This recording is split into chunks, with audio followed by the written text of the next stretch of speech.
All right, welcome back to TheEndStep.com. This is Adam, and this is Rakdos Aggro. It's black-red aggro deck, utilizing most of the uh, Return of Ravnica stuff. There's not too many cards outside of that. Those cards, the big addition is Tormented Hero, the one-drop black card from Theros. It's playing mainly basics, 4 Blood Crypt, and 1 Mutavault. Some lists I've seen will have a one of Thrillkill Assassin, but I like just having one man land, and I felt like the deck wasn't land shy anyways, so it works out. So it has a human sub-theme to combo with Xanthan Necromancer. I don't actually have any, so those are proxy. Uh, Most of your creatures are humans, with the exception of Rakdos Cackler and Spike Jester. Everybody else is a human. So it gives you a little bit of longevity against decks with a lot of removal or sweepers, stuff like that. You can make a bunch of zombies and keep right on going. Madcap skills obviously is very good in decks that have limited amount of removal, very bad in matchups that have a ton of removal.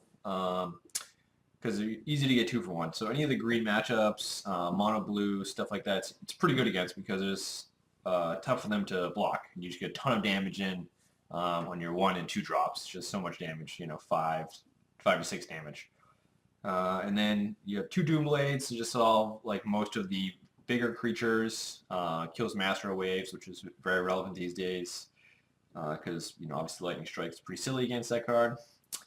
But the black does offer some nice cards on the sideboard, which personally I think makes the deck a little bit better than a straight red aggro deck. Namely Thoughtseize, but we'll get there in a moment. I'd say that the best card in the deck, hands down, is Mogus's Marauders.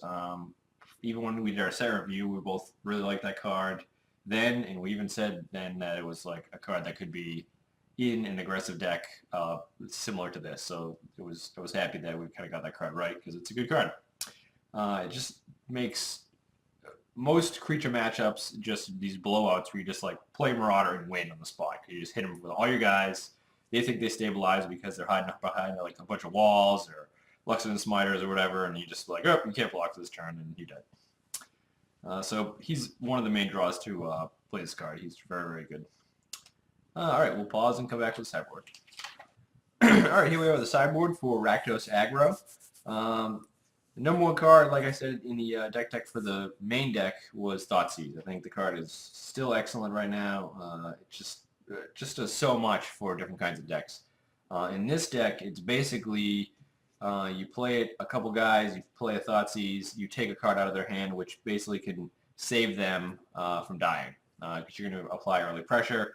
It just allows you to take either a removal spell or sweeper or a big creature, whatever your hand needs to get rid of in order for them to die. You're just in a straight race, and it's just a great card to just like, look, oh, control deck, nice removal spell. They don't have one, and you die. So out of the sideboard, excellent card. It does a lot of work. Then we have some Dreadbores and some Mizium Mortars for some different removal. A lot of Planeswalkers running around right now, and Dreadbore is a nice clean answer for it. You could play Heroes Downfall, but we have access to black and red in this deck, and it's just a mana cheaper, and we're a very curve-centric deck, so like that mana cheaper is huge, and it's a little bit easier to cast because you can play a guy and Dreadbore the same turn. Burning Earth, also one of the big draws to play this style deck. It's a ton of basics. There's only 5 non-basics in the deck.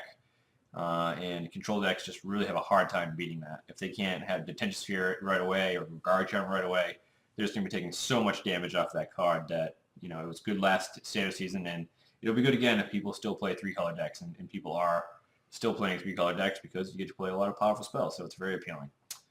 So, punish them. Whip of Erebos. It's a card I can see in matchups where you want to race. The life gain's huge. Especially the decks that have like more of a mid-range style where they're going to try to like art-attrition you with big guys. You can just like basically keep running in your small guys, gaining some life and dealing them some damage. The 1 Guildgate is basically when we're going to add our more 4 drops. So Burning Earth, Erebos, and Whip. We're going to need the additional land. And the Erebos is for matchups where his life gain hosing is really important. So against control decks like Esper, very good because the Revelations shuts off the most important part for this deck. We want to shut off all life gain. They can have a couple cards, but as long as they don't gain any life, it's all good. And if he ever turns on, he's just a huge beating. Very good against decks that have little to no removal because he's very easy to turn on and stay turned on, and then he just becomes this guy that attacks or blocks infinitely, and you can never deal with him. That is the sideboard, and we'll see how it goes. Thanks for watching.